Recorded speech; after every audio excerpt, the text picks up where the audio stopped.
O Senhor esteja convosco. No meio de nós. Proclamação do Evangelho de Jesus Cristo, segundo João.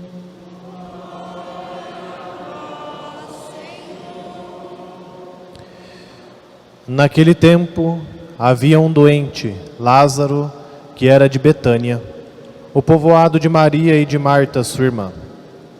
Maria era aquela que ungira o Senhor com perfume e enxugara os pés dele com seus cabelos. O irmão dela, Lázaro, é que estava doente.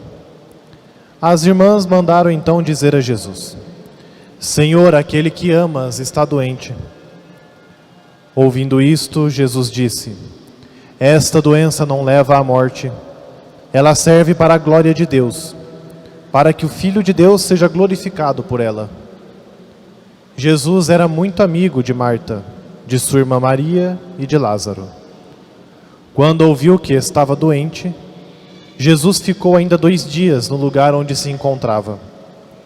Então disse aos discípulos: Vamos de novo à Judeia. Os discípulos disseram-lhe: Mestre, ainda há pouco os judeus queriam apedrejar-te, e agora vais outra vez para lá? Jesus respondeu: O dia não tem 12 horas? Se alguém caminha de dia, não tropeça, porque vê a luz deste mundo. Mas se alguém caminha de noite, tropeça, porque lhe falta a luz.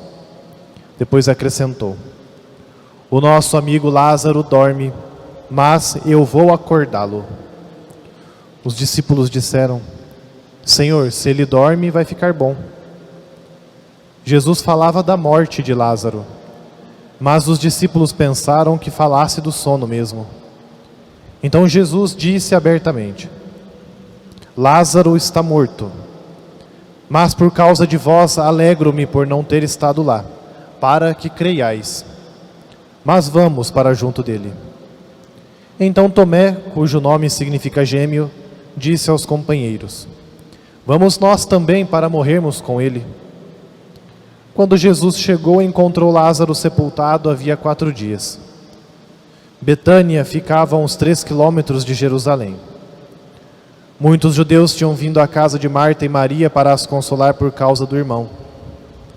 Quando Marta soube que Jesus tinha chegado, foi ao encontro dele. Maria ficou sentada em casa. Então Marta disse a Jesus: Senhor, se tivesses estado aqui, meu irmão não teria morrido. Mas mesmo assim eu sei que o que pedires a Deus, Ele te concederá. Respondeu-lhe Jesus: Teu irmão ressuscitará. Disse Marta: Eu sei que ele ressuscitará na ressurreição, no último dia. Então Jesus disse: Eu sou a ressurreição e a vida. Quem crê em mim, mesmo que morra, viverá. E todo aquele que vive e crê em mim, não morrerá jamais. Crês isto? Respondeu ela: Sim, Senhor, eu creio firmemente que Tu és o Messias, o Filho de Deus que devia vir ao mundo. Depois de ter dito isto, ela foi chamar a sua irmã Maria, dizendo baixinho: O Mestre está aí e te chama. Quando Maria ouviu isto, levantou-se depressa e foi ao encontro de Jesus. Jesus estava ainda fora do povoado, no mesmo lugar onde Marta se tinha encontrado com ele. Os judeus que estavam em casa consolando-a, quando a viram levantar-se depressa e sair, foram atrás dela, pensando que fosse ao túmulo para ali chorar. Indo para o lugar onde estava Jesus, quando o viu, caiu de joelhos diante dele e disse-lhe: Senhor, se tivesses estado aqui, o meu irmão não teria morrido.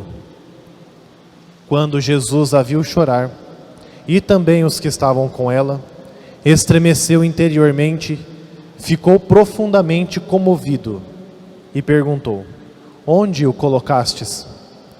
Responderam: Vem ver, Senhor. E Jesus chorou. Então os judeus disseram: Vede como ele o amava. Alguns deles, porém, diziam: Este que abriu os olhos ao cego não podia também ter feito com que Lázaro não morresse? De novo, Jesus ficou interiormente comovido. Chegou ao túmulo. Era uma caverna fechada com uma pedra. Disse Jesus: tirai a pedra. Maria, Marta, a irmã do morto, interveio. Senhor, já cheira mal. Está morto há 4 dias. Jesus lhe respondeu: não te disse que, se creres, verás a glória de Deus? Tiraram então a pedra.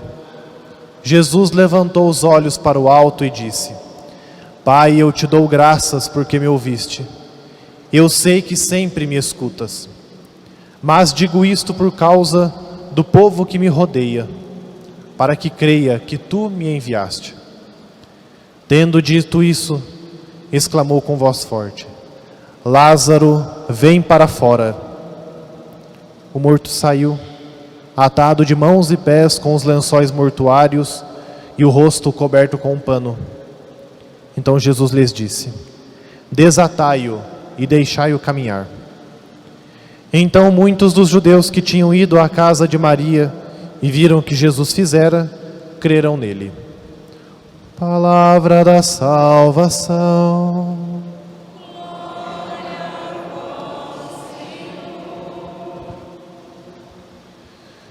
Meus irmãos e irmãs, nós escutamos no comentário inicial, e nós já sabemos e sentimos que nós já estamos terminando o tempo da Quaresma, já é a última semana da Quaresma. Nós já vamos, semana que vem, celebrar Domingo de Ramos, entrar na Semana Santa. Já se aproxima a Páscoa do Senhor, já se aproxima a paixão, a morte e a ressurreição de Jesus Cristo. Por isso nós precisamos pensar o que nós tiramos deste tempo quaresmal. Qual é o balanço, dessas últimas semanas? Qual é o balanço dessas 5 semanas que nós vivemos desde a quarta-feira de cinzas? E eu venho repetindo exaustivamente que o tempo da Quaresma não pode ser vivido de qualquer maneira, não pode ter sido vivido de qualquer maneira. Não pode ter sido mais uma Quaresma estéril, mais uma Quaresma fraca, mais uma Quaresma que o padre fala as mesmas coisas, que a gente se reúne na igreja todo final de semana, de novo e de novo e de novo. Não pode ter sido uma Quaresma vivida por tradição, só por medo, Precisa ter sido a Quaresma da nossa conversão, a Quaresma mais importante das nossas vidas, porque pode ser a última, Não sabemos. Talvez ano que vem nós não estejamos aqui. Talvez eu não esteja aqui, nem semana que vem, nem daqui a pouco, eu sei, Então precisa ter sido a Quaresma das nossas vidas, a mais importante, aquela que foi vivida com maior intensidade, aquela que a palavra de Deus penetrou profundamente no meu coração, que me transformou mesmo, que gerou um baque na minha vida, que me fez olhar para os meus pecados e falar: como que eu estou vivendo desse jeito ainda? Por que eu estou pecando ainda desse jeito? Por que eu vivo nesse pecado ainda? Precisa ter sido uma Quaresma em que nós tenhamos crescido na fé. Nós não podemos regredir. Nós não podemos nem ficar estagnados. Porque na vida de fé, quem fica parado, quem não cresce, já está regredindo, já está voltando para trás. Não basta só não ter voltado para trás, eu tenho que crescer. Minha fé tem que ter aumentado. Minha oração tem que ter aumentado de qualidade. Eu tenho que ter feito mais caridade. Minhas penitências, mesmo que difíceis, precisam ter sido vividas com amor. As missas nas quais eu participei precisam ter sido bem participadas, bem vividas, bem rezadas. A confissão que eu fiz, espero que todos aqui tenham se confessado, porque agora não dá mais tempo, e viver a Quaresma, e viver o restinho da Quaresma e a Páscoa em pecado mortal é uma vergonha. Então espero que todos tenham se confessado aqui. A confissão que eu fiz precisa ter mudado a minha vida também, precisa ter sido feita com amor, com verdadeiro arrependimento, com verdadeira vontade de mudar de vida. Precisa ter sido uma Quaresma de preparação, de verdadeira preparação. Então, uma pergunta sobre essa primeira reflexão dessa noite. Você se sente preparado para celebrar a Páscoa? Talvez 100% não, porque nós não somos perfeitos mesmo, né? Mas você sente que pelo menos alguma coisa mudou na tua vida? Que você celebrou melhor? Que está bem preparado para aceitar as vicissitudes, as dificuldades da vida? Porque celebrar a Páscoa é primeiro celebrar a morte. É primeiro celebrar o sofrimento do Senhor. É viver com Ele a dor, a humilhação, o vexame, o abandono total, a solidão, o medo. Nós estamos um pouquinho mais preparados para viver isso, não só na Semana Santa, mas nas nossas vidas. Porque a Quaresma, eu dizia lá no início, é um tempo de aceitação também. A aceitação de que a vida não vai ser do jeito que eu quero. A aceitação de que na vida existem dificuldades, existem obstáculos. A aceitação de que as pessoas não vão falar só aquilo que eu quero. A aceitação de que a igreja não vai se moldar aquilo que eu acho que é certo. A aceitação de que a vida com Cristo é uma vida cheia de sacrifícios. Estamos um pouco mais preparados para isso? É necessário. Nós temos ainda um tempo, né? Espero que Deus nos dê ainda mais esses dias de vida, né? Ainda dá tempo de preparar mais um pouco. Mas, né, já foram 5 semanas. Não podemos deixar as coisas de Deus para a última hora, né? E o Evangelho fala justamente disso. A vida é cheia de dificuldades. Na vida nós temos contrariedades, nós temos pessoas chatas, nós somos chatos. Na vida ninguém vai falar sim para nós a todo momento, e quem fala sim para você a todo momento não é teu amigo de verdade. Quem faz as tuas vontades toda hora não quer o teu bem. Deus não faz isso conosco, né? Deus permite que nós passemos por dificuldades. Deus permite que nós soframos. Vejam só o que acontece com a família que Ele ama. Jesus é amigo dessa família aqui, né? Como nós temos os nossos amigos também. Jesus ia na casa de Marta, Maria e Lázaro para descansar, para jantar, para se divertir. Eram amigos íntimos dele. E Lázaro está doente. E Lázaro morre. Vejam, né? Depois, mais para frente no Evangelho, a gente vê a falta de fé daquele povo. Nossa, aquele que curou tantas pessoas não podia ter curado seu próprio amigo? Mas Jesus não fala assim para nós sempre. A vida não é feita só de rosas. A vida é feita de dificuldades. Repito, é feita de doenças. É feita de morte. É feita de solidão, de abandono, de tristeza. Claro, com muitas alegrias também. Mas também tem um momento difícil. Momentos de lágrima. E vejam só como Jesus é, hein? Jesus ainda se demora um pouco. Ele fica ainda 2 dias. Ele recebe a notícia da morte do seu amigo. E fica 2 dias ainda esperando. Nós não aguentamos esperar as demoras de Deus. Nós não temos paciência com Deus. Nós queremos que Deus nos cure hoje. Agora. Que Ele tire as nossas doenças agora. Que Ele nos deixe ricos agora. Que Ele nos dê uma casa perfeita, um carro perfeito, uma família perfeita, padres perfeitos, agora. Nós não temos paciência, nós não esperamos em Deus. Porque nós queremos as coisas do nosso jeitinho. Do nosso jeito pequeno. Não é que caiba na nossa cabeça, e a nossa cabeça é pequena, né? As coisas com Deus são muito maiores do que aquilo que nós achamos, do que aquilo que nós pensamos. E aí nós nos irritamos com Deus. E aí nós nos afastamos. E blasfemamos, e murmuramos, reclamamos. O dia inteiro reclamando. Deus não me escuta, Deus não me ama, Deus se afastou de mim. Deus não faz o que eu quero. Que bom. Porque imagina se Deus fizesse tudo o que nós queremos, né? Imagina se Deus realizasse todos os nossos caprichos. Talvez algumas pessoas não estariam vivas aqui, né? Porque tem hora que a gente quer esganar as pessoas. Imagina se Deus fizesse isso. Mas Deus demora para provar a nossa fé, para nos testar. Então a primeira coisa que precisamos aprender com Lázaro, com Marta, com Maria, com Jesus, com os discípulos, é que Deus faz tudo perfeito. Deus faz tudo na sua hora, no seu tempo. Tudo é feito para a maior glória de Deus. Vejam o que Jesus faz. Jesus fala: esta doença não leva à morte, ela serve para a glória de Deus, para que o Filho de Deus seja glorificado por ela. As doenças da nossa vida também servem para isso. Não só a doença física, mas as doenças espirituais também.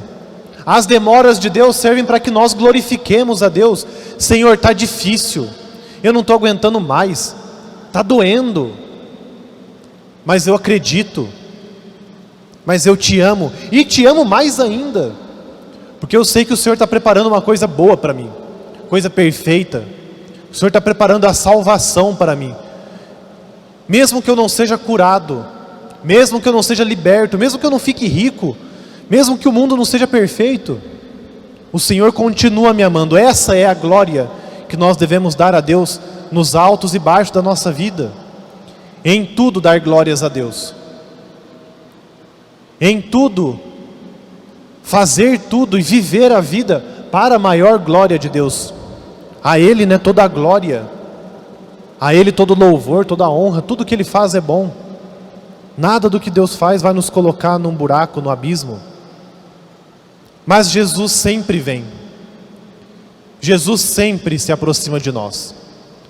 Jesus sempre está do nosso lado. Pode parecer que Ele demora um pouco, mas Ele sempre vem. Ele mesmo diz também: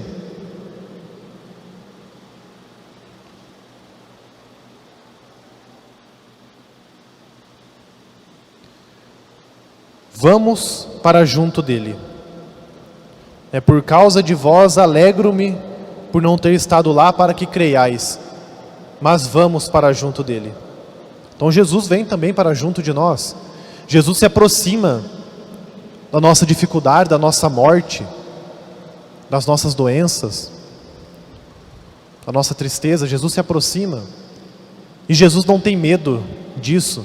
Jesus não tem medo de se aproximar da nossa baixeza, da nossa pobreza, dos nossos limites. Como semana passada, muito pior do que a morte física de Lázaro é a morte espiritual, a morte do pecado. Muito pior. Pode acontecer tanta coisa na nossa vida, podem acontecer muitas mortes, mas a morte que nós não podemos deixar que aconteça é a morte que o pecado nos traz, a morte eterna, a morte da nossa alma, a morte do afastamento de Deus, a morte da negação do projeto de Deus na nossa vida. É dessa morte que Jesus quer nos tirar hoje. Talvez nós estejamos mortos, talvez nós estejamos também trancados num sepulcro com uma pedra pesada nos prendendo. Hoje Jesus nos diz, né? Lázaro, vem para fora. Coloca o teu nome aqui. Padre Fernando, vem para fora. Sai dessa situação de morte. Saiamos todos das situações de morte da nossa vida, porque Jesus é a vida. Ele é a ressurreição. Não é que Ele simplesmente oferece para nós a ressurreição, ou que simplesmente Ele dá para nós a vida. Ele é a própria vida. Ele é a própria ressurreição. Ele é o sentido da nossa vida.